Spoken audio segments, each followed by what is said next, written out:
चलो कार्तिक का महीना है, हम वृंदावन धाम को याद करते हैं। सबसे पहले भजन स्टार्ट करते हैं। जय राधे जय कृष्ण जय वृंदावन,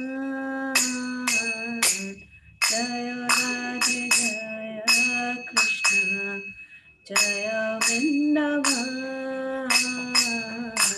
श्री गोविंद गोपीनाथ मदन मोहन, श्री गोविंद गोपीनाथ मदन मोहन। श्याम कुंड राधा कुंड गिरि गोवर्धन, श्याम कुंड राधा कुंड गिरि गोवर्धन। कालिंदी यमुना जय जय महावन, कालिंदी यमुना जय जय महावन। केशी घाट वंशी वट द्वादश कान्हा, केशी घाट वंशी वट द्वादश कान्हा। यहाँ सब लीला कैलो श्री नंद नंदन, यहाँ सब लीला कैलो श्री नंद नंदन। श्री नंद यशोदा जय जय गोपगण, श्री नंद यशोदा जय जय गोपगण। श्री दामादि जय जय धेनु वत्सगण, श्री दामादि जय जय धेनु वत्सगण। जय वृषभानु जय कीर्तिदा सुंदर, जय वृषभानु जय कीर्तिदा सुंदर। जय पौर्णमासी जय आभीर नगर, जय पौर्णमासी जय आभीर नगर।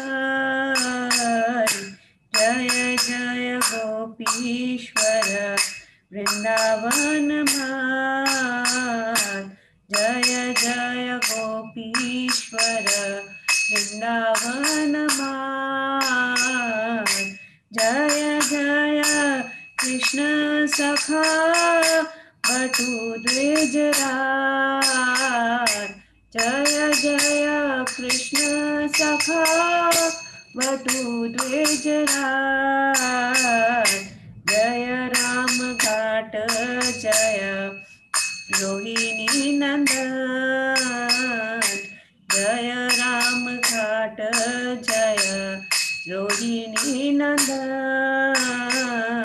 जय जय वृंदावन वासियत जन, जय जय वृंदावन वासियत जन। जय द्विज पत्नी जय नाग कन्यागण, जय द्विज पत्नी जय नाग कन्यागण। भक्ति जहाँ ते पालो गोविंद चरण, भक्ति जहाँ पालो गोविंद चरण। श्री रास मंडल जय जय राधा श्याम, श्री रास मंडल जय जय राधा श्याम। जय जय रास लीला सर्व मनोरम, जय जय रास लीला लीला सर्व मनोरम, जय ज्वल रस सर्व रस सर्व रस सार, पर किया भावे यहाँ रजेते प्रचार, श्री जानव पाद पद्म करिया स्मरण, श्री जानव पाद पद्म करिया स्मरण, दीन कृष्ण दास कहे नाम संकीर्तन, दीन कृष्ण दास कहे नाम संकीर्तन, हरे कृष्ण कृष्ण कृष्ण हरे हरे, हरे राम राम राम हरे हरे, हरे कृष्ण कृष्ण कृष्ण हरे हरे, हरे राम राम राम हरे हरे।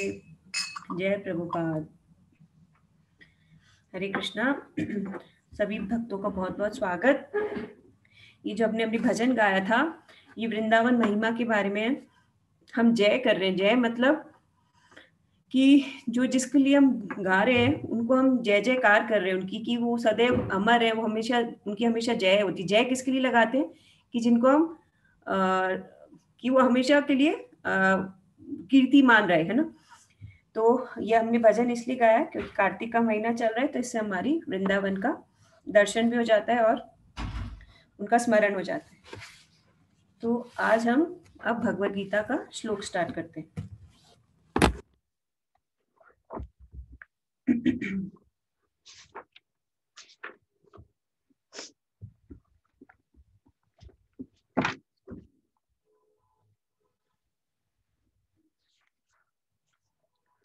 पिछली बार हमने 45 श्लोक तक कर लिया था, पर हम फटाफट एक रिवीजन लेते हैं।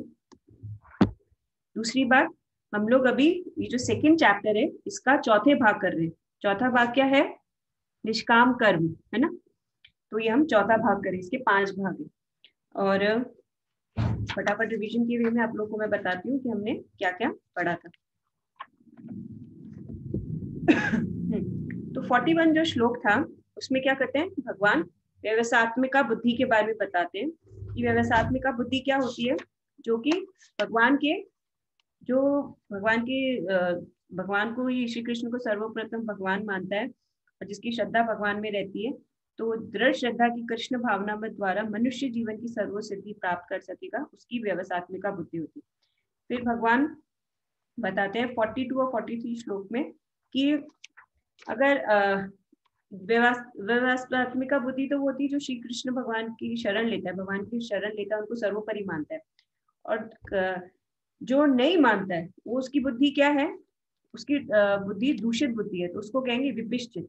इसमें भगवान बताते हैं कि वे कहते हैं कि जो इंद्रिय तृप्ति में लगा रहता है तो वो और कुछ नहीं कर सकता। फॉर एग्जाम्पल जो वेदों की इसका एग्जाम्पल था कि जो वेदों के सिर्फ फ्लावर को देखता है, तो फ्लावर से क्या होता है? हर कोई अट्रैक्ट हो जाता है, पर मेन क्या है?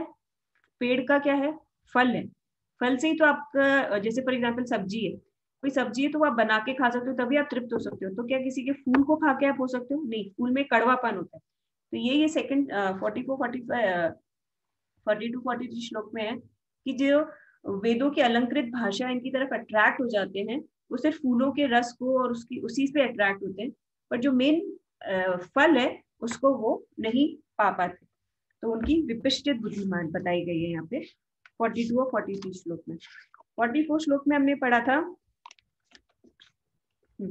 44 श्लोक में पढ़ा था कि भोग तथा ऐश्वर्य में जो अत्यंत आसक्त है, तो उसके लिए वेदों की वाणी उसको उसका ज्ञान नष्ट कर देती है। अगर वो इसकी तरफ अट्रैक्ट हो जाता है तो क्या होता है? उसका ज्ञान नष्ट हो जाता है, वो आगे समझ ही नहीं पाता, तो और ज्यादा इसी में आसक्त रहता है और वो कभी भी भगवान को नहीं पा सकता। समझ आया? अब है हमारा 45वां श्लोक। अब जो इन सब में आसक्त हो जाता है तो उसका क्या होता है, तो रिजल्ट। हाँ, फिर इस 45 श्लोक में भगवान बताते हैं कि जो मानव है वो 3 तरह के गुणों में घूमते रहते हैं। कौन से हैं वो? सतोगुण, रजोगुण और तमोगुण। तो इसका हमने पढ़ा भी था कि कौन कौन से दान होते हैं, 3 तरह के गुण। जो भी हम कर्म कर रहे हैं वो इन तीनों गुणों के प्रभावित होते हैं, और जो तीनों गुणों के ऊपर है वो क्या है? निर्गुण कर्म, है ना, निष्काम कर्म। तो इसके बारे में भगवान ने हमें ये बताया। अब जो आज हम 46 श्लोक ले रहे हैं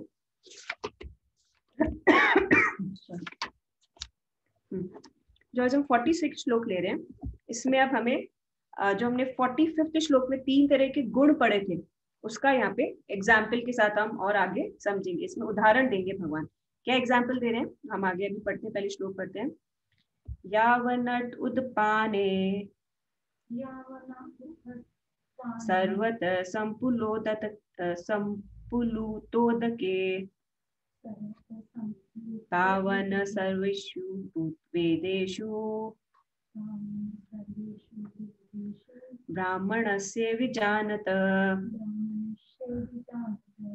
हाँ, एक छोटे से कूप का सारा कार्य एक विशाल जलाशय से तुरंत पूरा हो जाता है। इसी प्रकार वेदों के आंतरिक तात्पर्य जानने वाले को उनके सारे प्रयोजन सिद्ध हो जाते हैं। अब देखिए, जैसे हम पहले उसी का कंटिन्यू है। पहले क्या था कि जो वेदों की अलंकृत भाषा वो फ्लावर तक ही रहता है, वो उसकी खुशबू की तरफ ही अट्रैक्ट होता है ना। पर जो अब असली फल को जानता है वो आगे बढ़ता है, तो वो आंतरिक तात्पर्य को जो पढ़ लेता है वो सिद्ध हो जाता है। तो इसमें एग्जाम्पल के द्वारा इसे बताया गया भगवान ने। अब इसमें कूप क्या है? कूप सबको पता है, कुआं, है ना। अब जिस प्रकार शुद्ध जल से भरे हुए समुद्र को प्राप्त करके कोई व्यक्ति कुआं खोदने का कष्ट नहीं उठाता। फॉर एग्जाम्पल, हमारे पास जब समुद्र होगा बहुत बड़ा, जो पीने लायक पानी, खारा पानी जिसमें पीने लायक पानी, तो क्या कोई कुआं खोदेगा? कोई कुआं नहीं खोदेगा, है ना। तो ऐसे ही श्री कृष्ण की भक्ति है। श्री कृष्ण की भक्ति क्या है? समुद्र की तरह। अगर वो हमें मिल जाएगी तो कोई छोटे मोटे कुएं इसकी तरफ क्यों जाएगा? कोई जो छोटे मोटे जो कर्म कांड होते हैं उसकी तरफ कौन अट्रैक्ट होगा, है ना। जिसने एक बार कृष्ण की भक्ति पा ली, जिसने समुद्र को पा लिया, वो कुएं को क्यों खोदेगा? तो ये इसमें बताया भगवान ने। फिर यहाँ पे बताया, हाँ, जैसे है ना इसमें उत्पाने। उत्पाने मतलब होता है, उत्पाने मतलब उद का मतलब होता है पीना, ठीक है, और पानी मतलब पीना, पानी। तो उत्पाने का मतलब हुआ वो कूप जो जल पीने के लिए खोदा गया। तो यहाँ पे यही है कि इस प्रकार हम समझ सकते हैं कि जल प्राप्त करने के लिए जब हम कूप खोदते हैं तो हमें बहुत परिश्रम करना पड़ता है, परंतु यदि शुद्ध जल का भरा हुआ समुद्र प्राप्त हो जाए तो जल प्राप्त करने के लिए हमें कुछ भी परिश्रम नहीं करना पड़ता। इसे बहुत अच्छा एग्जाम्पल कि भाई ये जो जैसे हम ये जो कर्म कांड इसमें पढ़ते हैं, आगे बताएंगे कि भाई आप ये इस अगर आपको ये चाहिए तो आपको इस देवता की तपस्या करनी पड़ेगी। आपको फॉर एग्जाम्पल अच्छा पति चाहिए, या अच्छा आपको स्टडीज में चाहिए, कुबेर की पूजा करना, इंद्र की पूजा करना, ये सब देवताओं की पूजा है। पर इसमें भगवान कहते हैं कि अगर आपके पास समुद्र है तो आपको छोटे छोटे कूप, इन सबके पास, कुओं के पास जाने की जरूरत नहीं।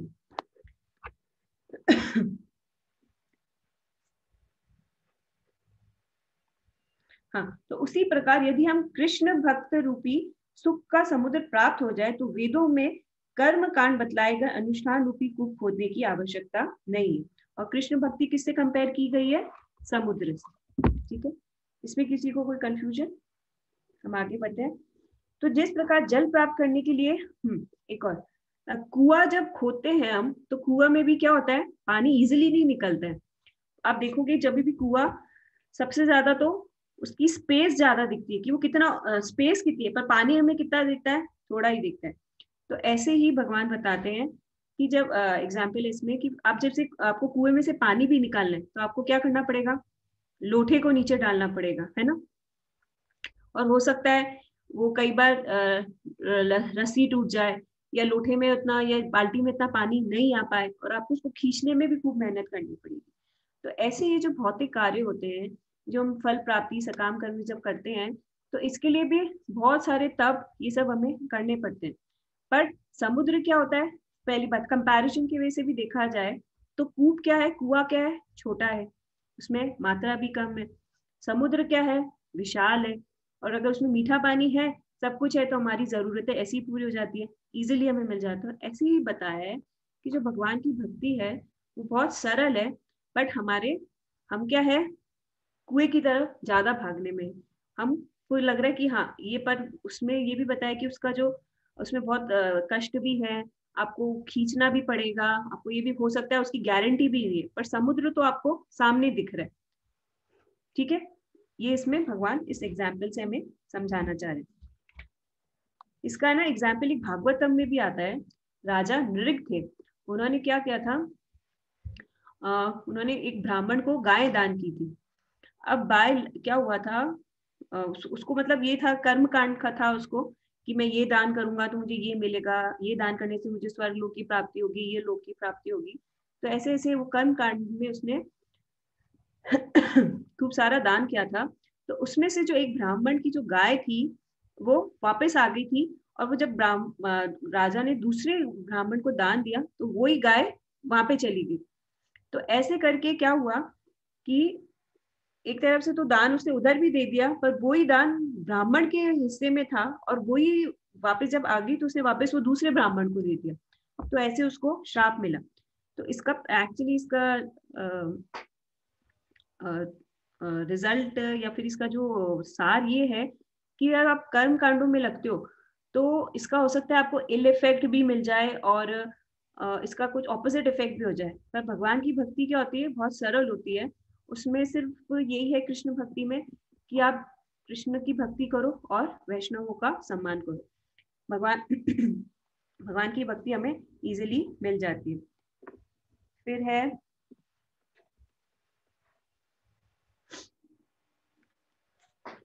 हाँ, अब जैसे मैंने आपको बताया था कि जो भौतिक कर्म होते हैं, जैसे कुएं से जो कंपैरिजन है, आपको कितने कितने आप कुएं खोदोगे, जैसे कुएं से एग्जाम्पल से बताया गया। फॉर एग्जाम्पल, संतान के जो इच्छुक होते हैं उन्हें प्रजापतियों की पूजा करनी होती है, जिसको शक्तिशाली बनना होता है उसे अग्नि की पूजा करनी होती है, जिसे वीर बनना होता है उसे रुद्रों की पूजा करनी होती है, और जिस व्यक्ति को राज्य चाहिए वो विश्वदेव की पूजा करता है। ऐसे ऐसे करके इसकी करीबन hundreds and hundreds of list है कि ऐसे ऐसे ऐसे इन देवताओं के ये डिपार्टमेंट्स है। तो आप कितने कुएं खोदोगे? तो इससे अच्छा समुद्र है जो अथाह है, अगर वो आपके पास है तो आपको छोटे छोटे कुओं के पास जाने की जरूरत नहीं है। क्लियर हुआ ये वाला श्लोक सबको, जिस इसमें एग्जाम्पल बताया कूप और समुद्र का, है ना? और ये भी है कि भाई कंपैरिजन के वे में देखा जाए तो कुएं का पानी सूख भी सकता है ना, सूख जाता है। कई बार हम देखते हैं ना गाँव में कई जगह कुओं में पानी सूखा हुआ होता है, पर समुद्र का पानी कभी नहीं सूखता। और कुएं की एक लिमिट होती है, पर समुद्र अथाह है। किसी ने कभी समुद्र को नाप सकता है, कोई बता सकता है इसका छोर एक यहाँ है एक वहां है? नहीं। एक रिवर को फिर आप देख सकते हो, पर समुद्र को आप नहीं देख सकते हो। तो उसी प्रकार श्री कृष्ण की भक्ति द्वारा समस्त देवताओं की आप पूजा का लाभ प्राप्त सकते हो। अगर अपने भगवान की भक्ति कर ली तो बाकी सब देवताओं की भक्ति अपने आप हो जाती है। अब हम आते हैं 47 श्लोक पे।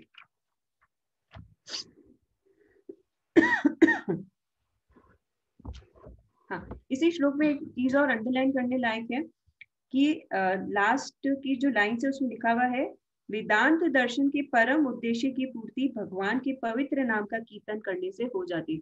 तो ये जैसे हमने बताया ना समुद्र वाला एग्जाम्पल कितना इजी है, तो ऐसे ही जो भगवान की प्राप्ति है, जो भगवान का जो नाम का कीर्तन है, वो इजिली ही उसको सिर्फ जप करने से ही हमारे को ये सब सिद्धियां प्राप्त हो जाती है। तो इस वाले श्लोक में ये है। अब हम आते हैं, ये जो वाला श्लोक बहुत कॉमन है, महाभारत का भी आता है, तो ये उसमें आता है। कर्मण्येवाधिकारस्ते मा फलेषु कदाचन। आप लोग भी बोलिए, कर्मण्येवाधिकारस्ते मा फलेषु कदाचन, मा कर्म फल हेतु भूर्मा ते संगोस्त्व कर्मणि।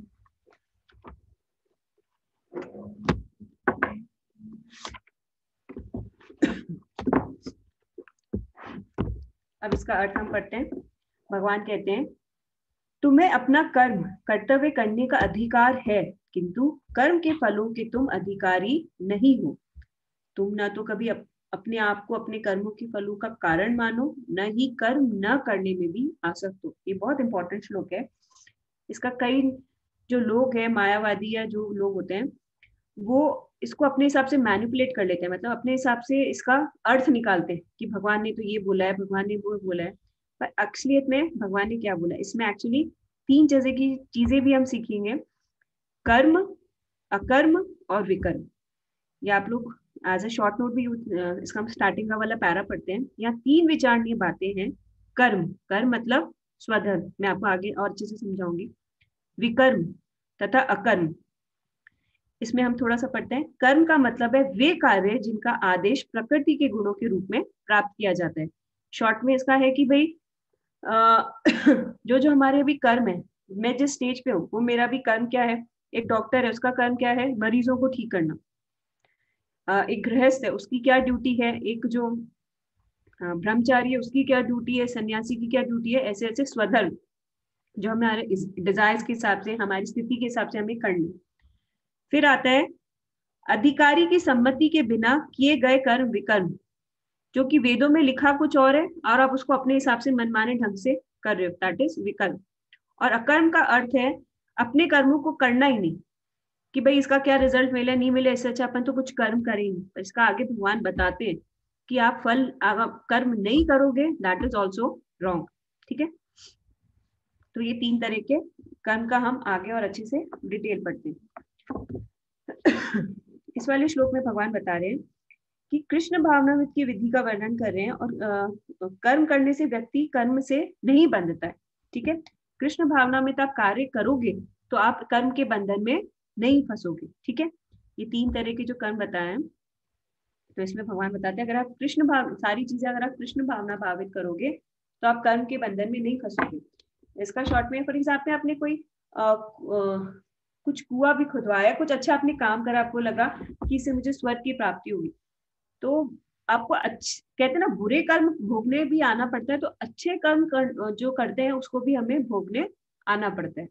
तो इससे अच्छा भगवान बोलते हैं ना आप अच्छे में फंसो ना बुरे में फंसो, तो क्या करो, कृष्ण भावना भावित कर्म करो। मतलब जो भी हम कर्म करें वो भगवान से रिलेटेड हो, भगवान को अर्पित हो, भगवान की सेवा में।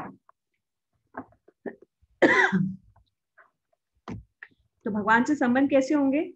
भगवान से संबंध का मतलब है कि जब हम कृष्ण को प्रसन्न करेंगे, जो कृष्ण चाहते हैं, जो वो कह रहे हैं वो हम करेंगे, तो वो क्या होंगे, कृष्ण भावना भावित कर्म होंगे और वो कृष्ण से संबंधित होंगे। फिर है भगवान कहते हैं कि भगवान ने कभी नहीं कहा कि तुम किसी चीज का त्याग करो। भगवान ये बोलते हैं कि तुम हर चीज को क्या करो, मेरे से जोड़ो। योग, योग में स्थित होकर कर्म करो। बहुत इंपॉर्टेंट चीज है योग में। योग मतलब क्या होता है, योग अपन बोलते नहीं, एक और एक का योग 2। अपन हिंदी में आप जब हम मैथ्स पढ़ते थे तो क्या बोलते थे, एक और एक का योग क्या होता है, 2। योग मतलब मिलना, जुड़ना, है ना। तो उस परम से जब हम मिलते हैं तो वो होता है परम योग। तो भगवान बोलते हैं योग मतलब किसी चीज को त्यागना नहीं है, आपको हर चीज को जोड़ना है। भगवान ने कभी नहीं बोला कि आप फैमिली छोड़ो ये करो, सब भगवान बोलते हैं कि सब चीज को, आपकी फैमिली को भी सबको मुझसे जोड़ो। ठीक है, तो ये है। फिर इसमें आगे भगवान कहते हैं कि इसका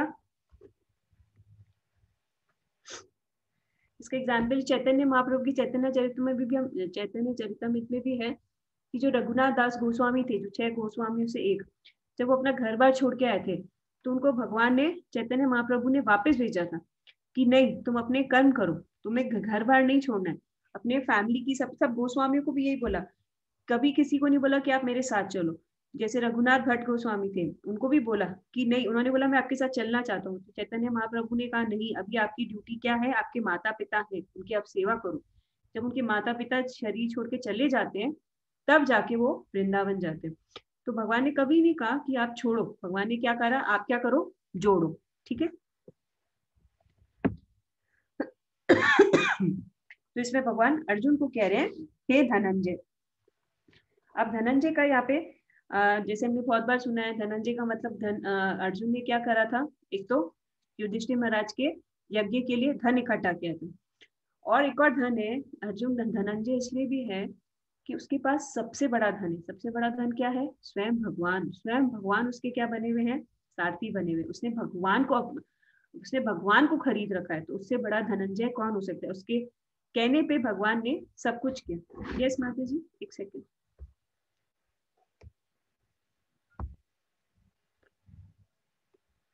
माता जी अनम्यूट करो। जैसे अपन सब मानते भी है कि भाई कृष्ण भगवान ही सब कुछ है, फिर भगवान ने अर्जुन से शंकर भगवान की इनकी पूजा क्यों करवाई? बहुत अच्छा क्वेश्चन है। अब इसमें मैं आपको बताती हूँ, कल ही हम परिक्रमा में पढ़ रहे थे कि अब ऐसे जो गोपियां थी तो उन्होंने भी क्या करी थी? कात्यायनी की पूजा करी। तो भगवान ने कभी नहीं कहा कि आप इस देवता को, हमें रिस्पेक्ट सबको करना है। तो भगवान ने ये बताना चाहा कि जैसे जो कात्यायनी की पूजा करी थी गोपियां, तो उन्होंने ये नहीं मांगा था कि हमें बहुत अच्छा पति मिले या हमें बहुत अच्छा घर बार मिले। हमें ये, उनका सबकी क्या इच्छा थी? हमें कृष्ण रूप में पति मिले। तो प्रभुपाद जी इसका एक्सप्लेनेशन देते हैं, कल बहुत अच्छा था इसमें, कि प्रभुपाद जी ने कहा है कि अगर आप किसी को पूज रहे हो, आप देवताओं की भी पूजा करो, बट आपका मोटिव क्या है? भगवान को प्रसन्न करना। अब जैसे यहाँ पे क्या है? कर्मण्यवाधिकारस्ते, मतलब कि कर्म करो, पर उसकी इच्छा का हम जब फल सोचते हैं कि हमें इसके बदले हमें ये कुछ मिले, पर हमारी इच्छा क्या है? सिर्फ भगवान इससे संतुष्ट है नहीं है। अब गोपियां थी, नारद मुनि कहा कि भगवान के सर में दर्द हो रहा है, तो आप लोगों की रज मिलेगी तो उनका सर ठीक हो जाएगा, पर उसके बदले अगर भगवान की पैरों की रज हमने भगवान को दी तो नरक भोगने पड़ेंगे। पर उन्होंने क्या बोला? इससे कृष्ण ठीक हो जाएंगे ना, तो हम नरक भोगने के लिए तैयार हैं। तो मेन मोटिव ये है कि और भगवान चाहते थे कि तुम शिव जी की पूजा करो, उनको रिस्पेक्ट करो, वो बहुत बड़े वैष्णव हैं। दुर्गा की पूजा करो, क्योंकि मैंने उनको एक डिपार्टमेंट दे रखा है। फॉर एग्जाम्पल माता जी, आप किसी चीज के हेड हो, आपने अपनी बहू को बोल रखा है कि भाई तू किचन संभालेगी, तो आपके घर में दो, आप और आपके प्रभु जी हेड हो, आप ही सब कुछ मैनेज करो।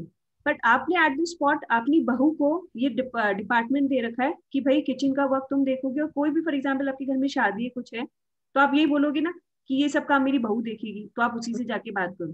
पर है वो आपके अंडर में ना, आपने वो भी दे रखा है as a respect, as a कुछ भी, आप उसे बोल रहे हो कि आपको ये करना है। बट वही, जैसे हम जो नाम अपराध भी पढ़ते हैं, तो ये कभी भी देखो, नाम अपराध में ये है कि सभी देवताओं को भगवान के समान अथवा उनसे स्वतंत्र समझना भी अपराध है ना। तो भगवान ये क्रिएट करना चाहते हैं कि हमें सभी वैष्णवों का रिस्पेक्ट करना। कभी नहीं बोला कि, और शिव जी तो सबसे बड़े वैष्णव, और उनकी जो वाइफ है वो वैष्णव ही मानी जाती है, वैष्णव देवी बोलते हैं अपन। तो ये तो बड़े बड़े वैष्णव है, रिस्पेक्ट करना सबको है, पर हमारा मोटिव क्या होना चाहिए? भगवान कृष्ण से प्रसन्न है, वो कह रहे हैं हमें तो ये करना है। क्लियर हुआ माता जी? ठीक है, थैंक यू। अब जैसे इसमें अर्जुन का एग्जाम्पल आता है।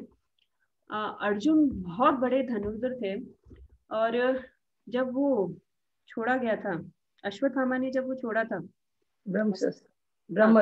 ब्रह्मास्त्र छोड़ा था, तो कहते हैं कि ब्रह्मास्त्र छोड़ना इजी है, पर उसको वापस लेना बहुत टफ है। उसने क्या क्या जो कहते हैं ब्रह्मचारी हो, जो बहुत से इसके रूल से एक दो चीजें आती हैं। एक तो ब्रह्मचारी था, अजेंद्र था, कुछ ऐसा था, तो वो उसको ले सकता है।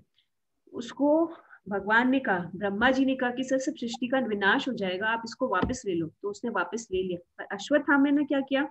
छोड़ तो दिया, उसे लाना नहीं आता था। फिर भगवान ने अर्जुन को बोला कि आप इसको वापस, दूसरे वाले अस्त्र को भी, ब्रह्मास्त्र को वापस लो। तो यहाँ पे अर्जुन की स्थिति बताई जा रही है कि वो कम नहीं थे, वो बहुत बहुत बड़े डिवोटी थे, वो बहुत सुलझे हुए थे, सब कुछ थे, पर आगे क्या सिचुएशन होगी उस अकॉर्डिंग भगवान ने उन्हें ज्ञान दिया, और उससे हम ये सब सीख सकते हैं कि ये जो ज्ञान है बेसिकली हम लोगों के लिए किस सिचुएशन में हमें कैसे रिएक्ट करना। जैसे अश्वत्थामा ने तो अपने जलन के वे में, अपने क्रोध में ये सब छोड़ दिया, पर अर्जुन जैसे जो संभले हुए व्यक्ति होते हैं, उन वो ही भगवान का ज्ञान समझ सकते हैं। जैसे फॉर एग्जाम्पल भगवान ने जो जब वो शांति का लेके आए थे, दूध बन के आए थे, तो महाभारत के उस जो सभा थी उसमें कौरवों की, उसमें भगवान ने अपना रूप तो सबको दिखाया, पर उनको समझ कौन पाया? दुर्योधन क्या समझ पाया? उसने तो क्या बोला, इनको अरेस्ट कर लो। तो उनको कौन समझ पाया? पे बीच में पितामह, द्रोणाचार्य, उन्हीं को भगवान के दर्शन हो पाए, और बाकी सब तो क्या है, वो भगवान की जो तेज है उससे आगे वो देख ही नहीं पाए, है ना। तो ये जो भगवान की कृपा है, तो भगवान बोलते हैं जब तुम इस योग में स्थित होकर कर्म करोगे तो वो तुम क्या करोगे, मेरे लिए करोगे, ठीक है। और यहाँ पे दूसरी चीज भगवान कह रहे हैं कि योग में स्थित होकर कर्म करो, और पहले तो भगवान कह रहे हैं कि योग में स्थित होकर कर्म करो, फिर कह रहे हैं कि सफलता और अफल सफलता में भी समान रहो। ये तो हम पहले भी बहुत बार पढ़ चुके हैं ना कि भाई आपको चाहे आप सफल हो या असफल हो, उसको आप क्या मानो, भगवान का आशीर्वाद मानो, उसमें आप लोग विचलित नहीं हो, है ना। ये भगवान यहाँ पे कहना चाह रहे। फिर है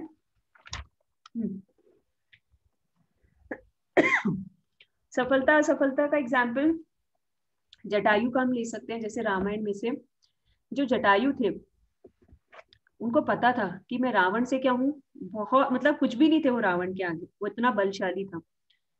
पर उन्होंने ये नहीं देखा कि मैं इससे सफल होऊंगा नहीं होऊंगा, मुझे क्या करना है, एट द स्पॉट मेरी क्या ड्यूटी है, सीता मैया की रक्षा करना और भगवान के प्रति अपना सेवा करना। तो उन्होंने सफलता असफलता की, उनको पता था मेरे प्राण भी जा सकते, पर उन्होंने उस वक्त क्या किया, अपनी ड्यूटी निभाई। और उसके बदले क्या हुआ, भगवान ने ये फिर जब भगवान उनसे एंड टाइम पे जब वो मर रहे थे, तो भगवान जब आए तो उनको बहुत दुख हुआ कि भाई मैं आपके लिए कर नहीं पाया कुछ भी।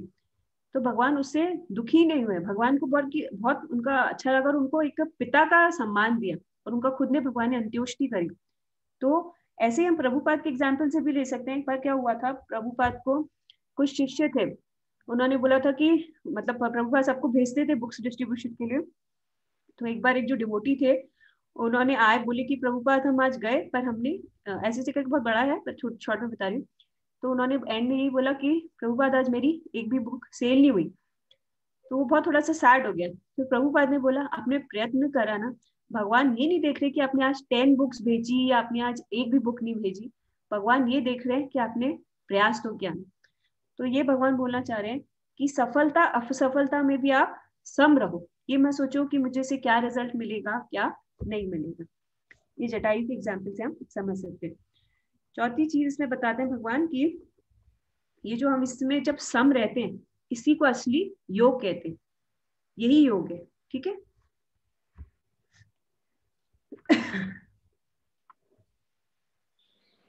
ये श्लोक क्लियर हुआ सबको, किसी को कोई डाउट है श्लोक में? ठीक है, हम आगे का श्लोक लेते हैं।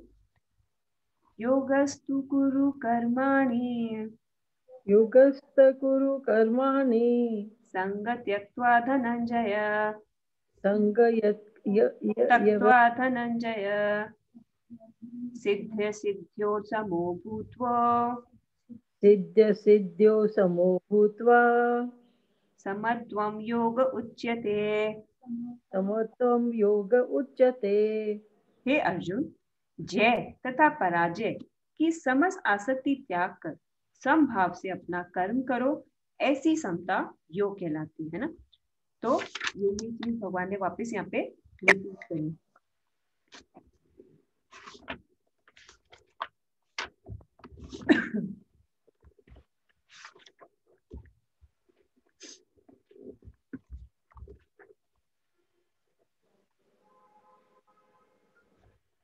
एक सेकंड,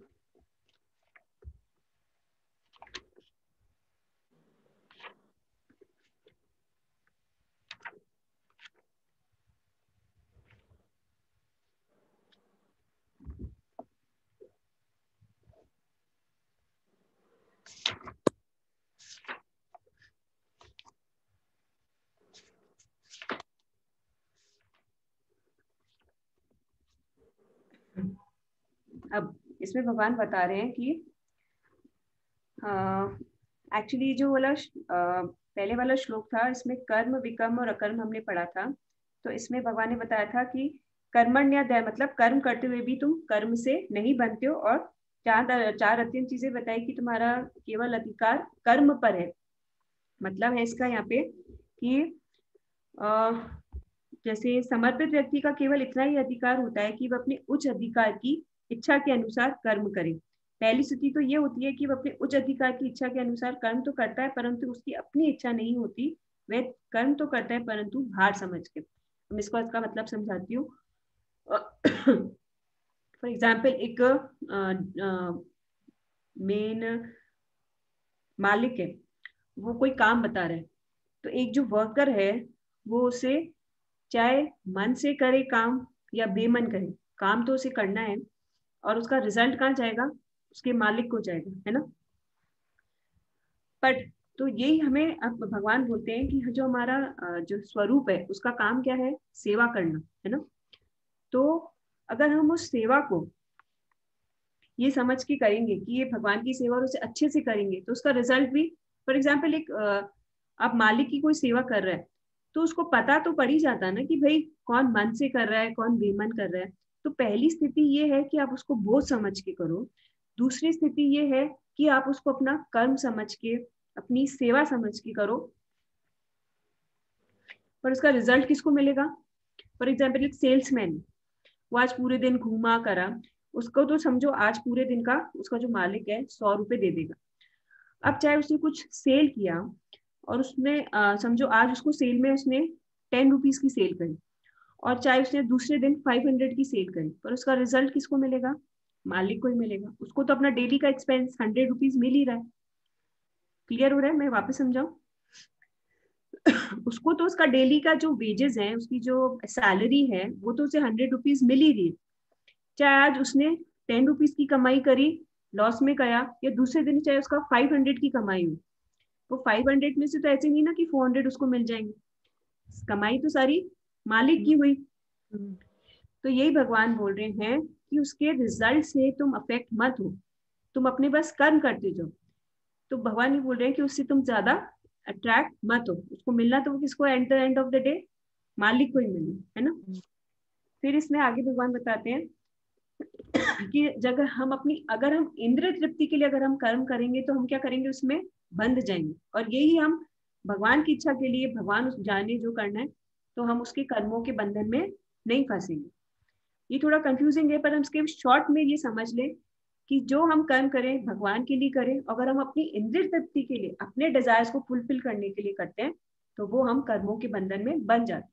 और वही कर्म, फॉर एग्जाम्पल, एक बहुत सिंपल सबसे एग्जाम्पल, हम लेडीज हैं यहाँ पे, हम प्रसाद खाना बना रहे हैं, अगर हमने उसे भोग लगा दिया तो क्या हो गया, प्रसाद हो गया। और यही हमने भोग नहीं लगाया, कुछ भी अपनी इंद्रिय तृप्ति के लिए बनाया, सिर्फ अपने लिए बनाया, तो वो क्या हो गया, उसके कर्म के बंधन में हम बन जाए।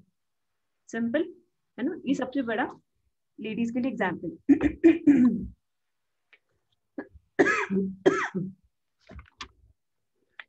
फिर इसमें एक और एग्जाम्पल आ सकता है कि यदि कोई गाय किसी रस्सी से बंधी हो, तो उसकी जो कि कोई गाय को रस्सी से बांध दो तो वो इसी पर्टिकुलर एरिया में घूम सकती है, उसके आगे नहीं जा सकती। तो ऐसे ही क्या होता है, जो हमारा भी सबका एक क्षेत्र, एक दायरा होता है, हम उसी के अंडर ही काम कर सकते हैं, इस रस्सी के पार वो नहीं जा सकता। तो उस कर्म बंधन से कैसे छूट सकता है, जब उसका मालिक उसको उस रस्सी से छोड़ देगा। तो ऐसे ही हम भी क्या है, हमारे डिजायर्स के कारण, हमारी इच्छाओं के कारण एक कर्म क्षेत्र के अंदर बंधे हुए हैं। और हमें उसे कौन मुक्ति दिला सकता है, मालिक हमारे, मतलब हमारे गुरु, हमारे जो भगवान है, वही हमें उसे रस्सी से छोड़ सकते हैं। ठीक है, क्लियर हुआ एग्जाम्पल से थोड़ा। कुल मिला के एक्चुअली इसका निचोड़ यही है कि भगवान बोलते हैं कि जो कुछ कर्म करो वो मेरे लिए करो।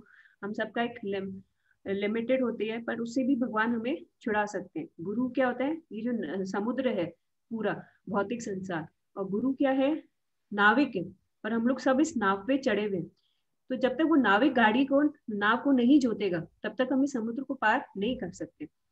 तो गुरु की हेल्प से ही समझ के कि हम कैसे संसार को पार कर सकते हैं, वही हमें संसार से पार ले जा सकते हैं। तो भगवान इसमें बोलते हैं कि जो कुछ करो किसी अंडर गाइडेंस में कर्म करो, और उसकी फल की इच्छा मत करो।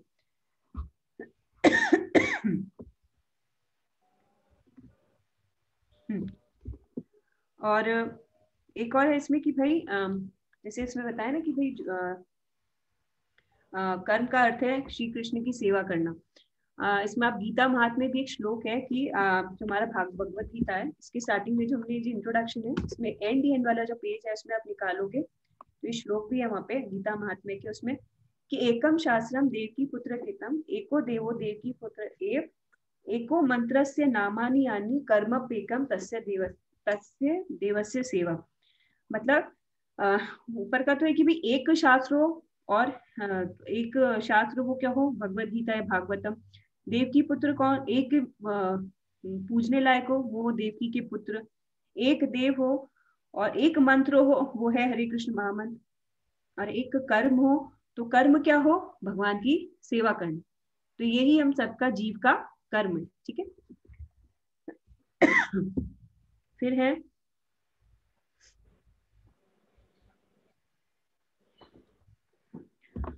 अब जैसे एक सैनिक होता है, वो अगर युद्ध में लड़ रहा है, उसने अगर 100 जनों को भी मार दिया तो क्या उसको पाप लगेगा? नहीं, उसको अवार्ड दिया जाएगा।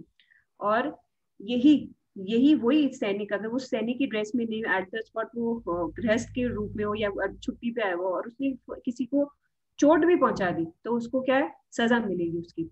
तो भगवान यही बोल रहे हैं कि तुम जब अपने कर्मों में तुम, जैसे भी अर्जुन है उसकी स्टेट ये है कि वो भी क्षत्रिय है, उसको क्या करना है, सबको मारना है, उसका भी कर्म ये है। पर अगर वो ये नहीं करेगा, दो सबकी हत्या तो होनी है, जो जो सबको कर्म उसको भोगना है, पर भगवान की इच्छा से अगर वो कर रहा है तो वो उसके बंधन में नहीं बंधेगा, इनफैक्ट उसे आगे विजय मिलेगी। पर अगर वो विदाउट क्षत्रिय के सिर्फ अपना इंद्रिय तृप्ति के लिए या अपने दूसरों से रिवेंज के लिए ये सब करेगा तो वो इसके कर्मों के बंधन में बंध जाएगा। ये सैनिक के एग्जाम्पल से हम थोड़ा सा समझ सकते हैं। फिर इसमें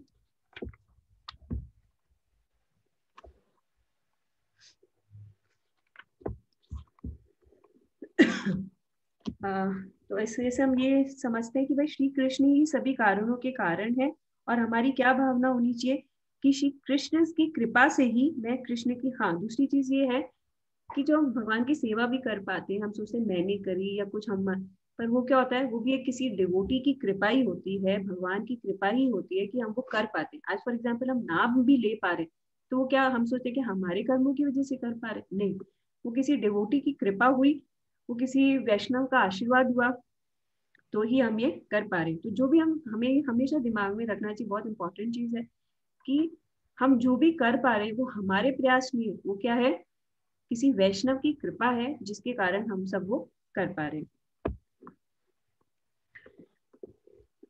फिर भगवान यह बोलते हैं कि परिणाम प्राप्त होने पर भी निराश मत हो, और अधिक अधिक परिणाम प्राप्त हो तो गर्वित मत हो। उससे बहुत अच्छा है ये कि आपको कुछ अच्छा रिजल्ट मिले तो ये मत सोचो, और उससे आप मतलब बहुत ज्यादा गर्व या फिर उस पर आप घमंड मत करो, और आप अगर किसी चीज में आप फेल हो जाए तो उसकी जो रिजल्ट है उससे आप उदास भी मत हो। तो इसका एग्जाम्पल हम श्री राम जी से ले सकते हैं। श्री राम जी जब सेतु निर्माण कर रहे थे तो हनुमान जी बहुत बड़े बड़े पत्थर उठा के सब ला रहे थे, और वहीं से गिलहरी जा रही थी, है ना, ये स्टोरी हालांकि सबको शायद पता होगी पर फिर भी मैं बताती हूँ।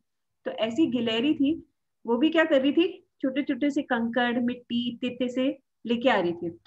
तो जब हनुमान जी थे उन्होंने गिलहरी को साइड कर दिया कि भाई क्या कर रही हो, मैं कर रहा हूँ ना, तुम क्या करोगी सेतु बनने। तो भगवान यह बताना चाहते हैं कि तुम्हारी इतनी बड़ी बॉडी है तो तुम अपनी बॉडी के अकॉर्डिंग पत्थर ला रहे हो, माउंटेन्स ला रहे हो, पर ये गिलहरी है, इसकी भी इच्छा है मेरी सेवा करने की, तो ये अपनी साइज के हिसाब से अपनी मेरी सेवा करना चाहती है, छोटे छोटे से कंकर भी ला रही है, तो उसको भी भगवान एक्सेप्ट कर रहे। तो हमें किसी भी चीज पे गर्वित नहीं होगा, घमंड नहीं होना चाहिए। हम जो बॉडी भी हमें फॉर एग्जाम्पल हनुमान जी को मिली तो वो भी उनकी कृपा की वजह से मिली, और गिलहरी को भी जो बॉडी मिली वो भी भगवान की कृपा से मिली। पर हालांकि उसकी अभी क्या सिचुएशन है, क्या उसका भाव है, वो क्या करना चाहती है, दैट इज मोर इम्पोर्टेंट। तो भगवान ने कहते हैं ना कि भाई पहले गिलहरी क्या थी, प्लेन थी, तो भगवान श्री राम जी ने अपनी उंगलियां उस पर फहराई तो उसके लाइनिंग्स भी हो गई। तो ये है कि जो हमें मिल रहा है भगवान की कृपा से मिल रहा है, तो हमें उस पर गर्वित नहीं होना चाहिए, उस पर घमंड नहीं करना चाहिए, और हमें अपने जो कर्म है उनसे आसक्त नहीं होना चाहिए। तो यहाँ पे आज हमारे 46, 47, 48 श्लोक पूरे हुए। किसी को इसमें कोई डाउट, कोई प्रश्न है तो आप पूछ सकते हैं।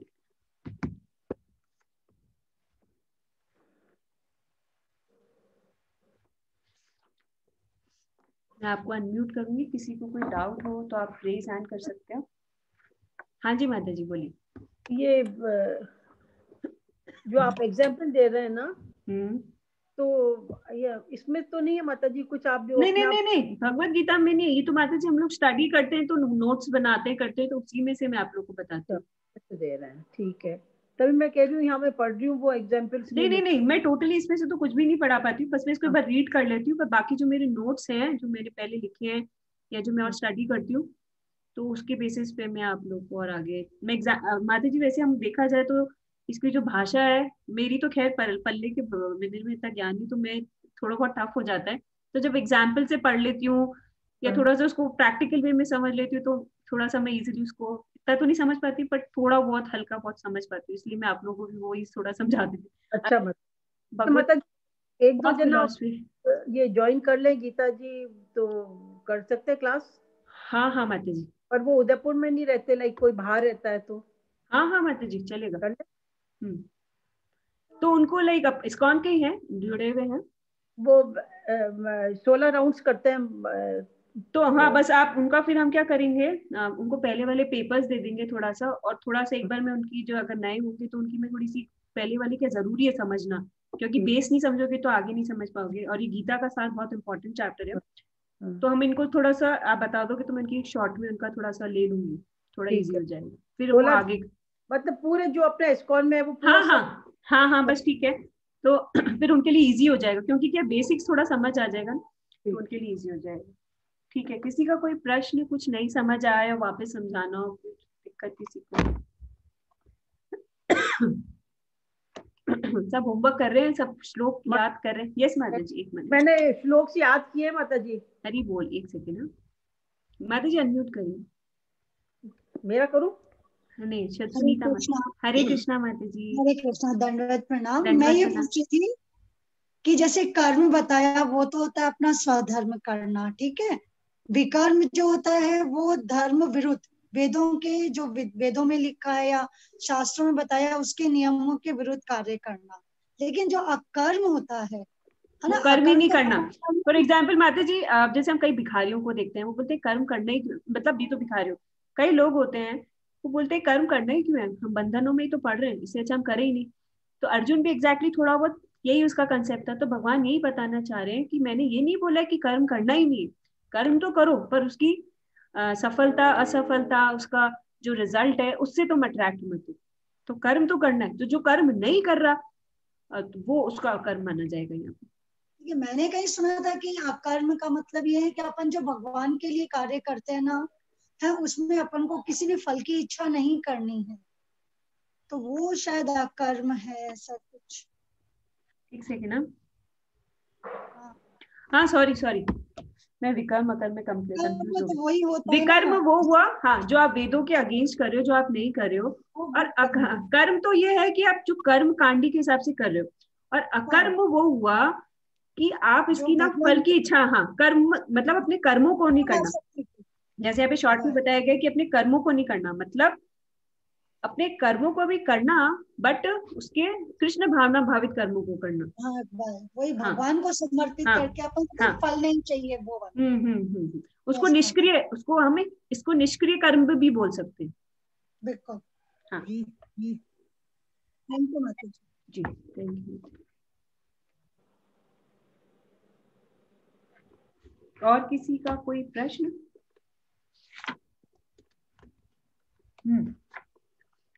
हमारा जो सेकंड पार्ट रहेगा वो इसके 72 श्लोक पे एंड होगा, तो जैसे मैंने आप लोग को पहले क्वेश्चंस दिए थे वैसे की वैसे सेम पैटर्न पे मैं आप लोगों के लिए बाद में बनाऊंगी, तो वही आप अच्छे से, कोई डाउट हो कुछ हो तो आप पूछ सकते हो अभी भी।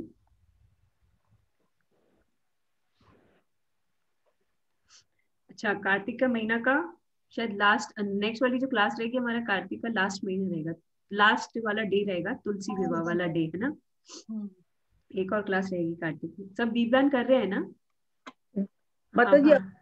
बाहर नहीं जा रही मैं करने के लिए। माता जी मैं तो खुद ही नहीं गई, सोचा को था पर अब इन्होंने मना ही कर दिया। माता जी सब मना कर रहे हैं, बाहर मत जाओ, बहुत ज्यादा बहुत कोरोना है, इसलिए नहीं इसलिए जाने, मना कर दिया इन्होंने भी। क्या वो किया है माता जी अभी इन दिनों? मैं तो एक भी नहीं किया अभी। माता जी कुछ नहीं, आप ही करो, अपने घर वालों को कराओ, बहुत है। नहीं जा रहे माता जी, मना कर रहे हैं। जिसका भी फोन आता सब कह रहा है बाहर मत निकलो, बाहर मत निकलो। हाँ सही है सही है। नहीं माता जी 51 तो कर दिए, पहले ही हो गए हरी जो। बोल, वेरी गुड। हाँ, वो जो संकल्प कुछ लिया नहीं वो माता जी, हम आप ही को छू लेंगे, आप ही का पूरे क्रेडिट ले लेंगे। आपकी फोटोज पोस्ट कर देंगे माता जी को। माता जी 51 तो भी कर दिए हैं हाँ पहले। हाँ, ऐसे तो माता जी हमने भी गौशाला ये सब गए थे, गोपाष्टमी इस पे करे सबके ही ना, गए थे। हाँ वो बट कर दिए। पहले वाली बात नहीं जो पिछले साल रिकॉर्ड्स हाँ, बनाते थे। अब बाहर नहीं जा रहे ना, पहले अपन हॉस्पिटल कहाँ हाँ हॉस्पिटल, हाँ, स्कूल्स, नहीं बहुत गए, मॉल वगैरह सब जा रहे थे लोग। जिसका भी फोन आता वो ये कह रहा है बाहर मत निकलो, बाहर मत निकलो, सबके ये कह रहे हैं। लॉकडाउन भी हो गया ना माता जी 6 o'clock के बाद। हाँ, बहुत फैल रहा है माता जी। चलिए ठीक है, सबको प्रणाम। आप लोग सब बहुत सुबह कथा फैले सुन रहे हो? हम्म। सुबह कथा आ रही है, सब सुन रहे हैं ना? हाँ हाँ, वो कर रहे हैं माता जी। हाँ बहुत अच्छी हो रही है। कथा सुन रहे हैं माता जी, और वो अपने ब्रजमंडल रोजिना ब्रजमंडल परिक्रमा, हाँ डेली पढ़ रहे हैं, वो वाला पढ़ रहे हैं। हाँ, और और ये प्योरिटी स्पोर्ट्स में भी डाल देते हैं कि बोले जिस जो नहीं भी कर रहा वो इसको देख के कर लेगा। हाँ, मैं सबको भुवन को बोलती भी थी पिक्चर्स हाँ, क्यों डाल रहे हो, परेशान कर रहे हो सबको। ये बोलते अच्छा है ना नहीं। माता जी, बहुत अच्छा है ये। हाँ नहीं हम लोगों को तो ये ब्रजमंडल परिक्रमा वो पुरुषोत्तम मास नहीं था माता जी। हाँ हाँ, हाँ उस समय वो मदन प्रभु जी ने हमको पूरी पढ़वाई थी, वो पूरी बुक रीडिंग पूरी, सेशन होता है ना हमारा। हाँ पूरी हो गई थी आप लोगों की? हाँ वो अच्छा, पूरी अरे कार्तिक स्टार्ट हुआ था, वो खत्म हुई। अब हम कृष्ण भगवान, वो कृष्ण नहीं है, श्री श्री कृष्ण, कृष्ण वाली श्री कृष्णा बुक पूरी मोटी वाली पढ़ रहे हैं आप लोग? अच्छा मोटी वाली, अब वो कार्तिक में वो पढ़वा रहे अच्छा अच्छा, बहुत अच्छा, हाँ बहुत बढ़िया। हैं, वो हो गया। एक्चुअली जो ब्रजमंडल परिक्रमा जो हमारा वर्चुअल आ रहा है ना, इसमें क्या है, सब महाराज डिफरेंट डिफरेंट होते हैं पूरे एक रोज नाई में। और हाँ, वो और भी एक्स्ट्रा स्टोरीज क्या हुई, तो वो बहुत बहुत अच्छा, बहुत बहुत मजा आ रही, बहुत बहुत मजा आ रही। मजा आता है, इसको भी मैं भी पढ़ती हूँ, स्कूल में टाइम मिलता है तब नहीं देखती हूँ। पढ़ना नहीं, वो ऐप है, ऐप में वो आपको सीधे दर्शन हो रहे हैं, ये तो हम बुक में कर रहे हैं, वो हमें सीधे दर्शन करा रहे हैं। और हाँ, कोई नए डिवोटी या महाराज होते हैं तो वो हमें उससे रिलेटेड कथा, तो उनके भी और दर्शन हो जाते हैं, तो और अच्छा हो जाते हैं। बहुत अच्छा हो रहा है। हाँ हाँ सुनने में अच्छा लग रहा है। हाँ, बहुत एक अच्छा दिन हो आप लोग करना, वो बहुत अच्छी हो रही है रहा ब्रजमंडल पर। चलिए ठीक है, सबको प्रणाम। हरे कृष्णा। है। वांछा कल्पतरुभ्यश्च कृपा सिंधुभ्यैव च पतितानां पावनेभ्यो वैष्णवेभ्यो नमो नमः। अनंत कोटि वैष्णव वृंद की जय। जय